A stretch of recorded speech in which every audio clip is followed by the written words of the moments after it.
मेरे मुंह पर मेरा साथ देती हैं और अंदर से अपने भाई के साथ मिली हुई हैं। अरे दोनों बहन भाइयों की नजर में मेरी कोई वैल्यू ही नहीं है।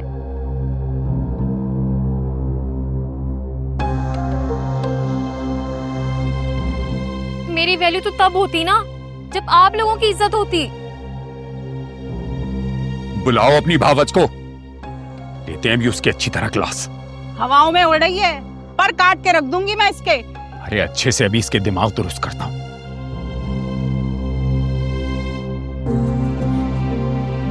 भाभी, भाभी, मुशीर भाई की कॉल आ रही है। क्या हुआ इमन, क्यों चीख रही हो? हेलो, दिमाग 7वें आसमान पर पहुंच गया तुम्हारा। मत भूलो, कहीं भी चली जाओ लगाम हमारे हाथ में।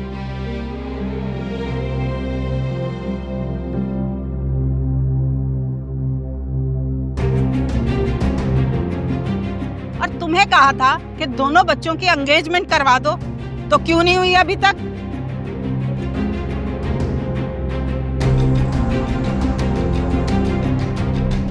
और हमारी टिकट्स के पैसे क्यों नहीं अभी तक ट्रांसफर किए?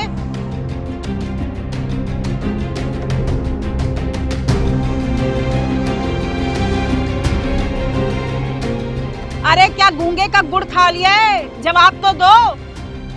टिकट के पैसे नहीं है मेरे पास।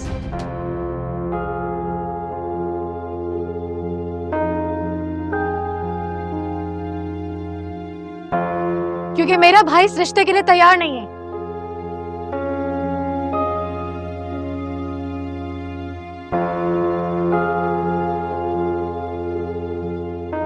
फिर आप लोग भी यहाँ आकर अपना कीमती वक्त क्यों बर्बाद करना चाहते हैं?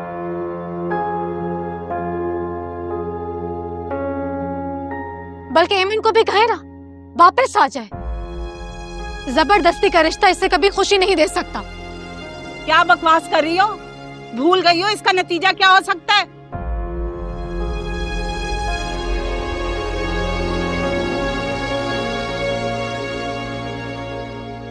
अरे हम नवाब इब्ने नवाब। बावला हो गया क्या वो लड़का जो इनकार कर रहा है हमारे रिश्ते को? क्योंकि वो अच्छी तरह से जानता है इन नवाबों के ठाट बाट पूरे करने के लिए उसकी बहन जॉब करती है, सारे घर को पालती है।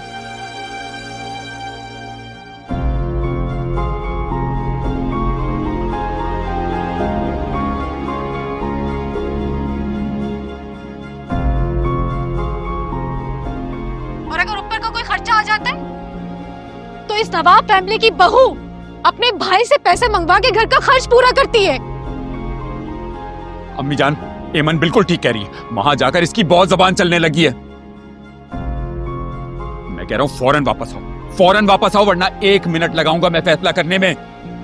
मेरे वापस आने का कोई इरादा नहीं है।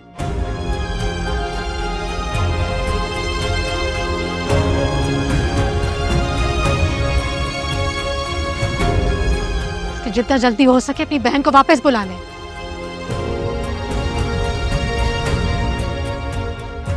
सिहाम इसे मजीद बर्दाश्त नहीं कर सकता। देखो, और यहां तुम्हारी जॉब जो चली जाएगी।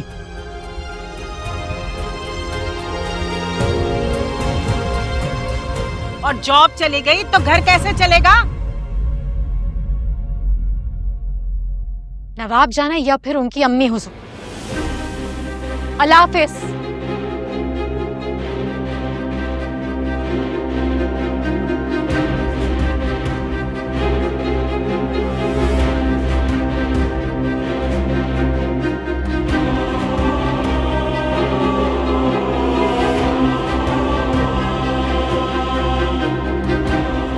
भाई इसने तो फोन काट दिया मुंह पर। ये इज्जत रह गई हम नवाबों की।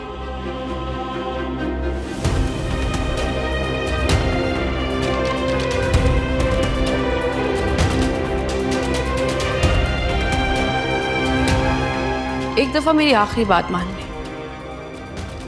अपने ससुराल और अपने शौहर को समझाएं कि आप उस ख़ानदान की बहू हैं, बीवी हैं, कनीज़ नहीं हैं।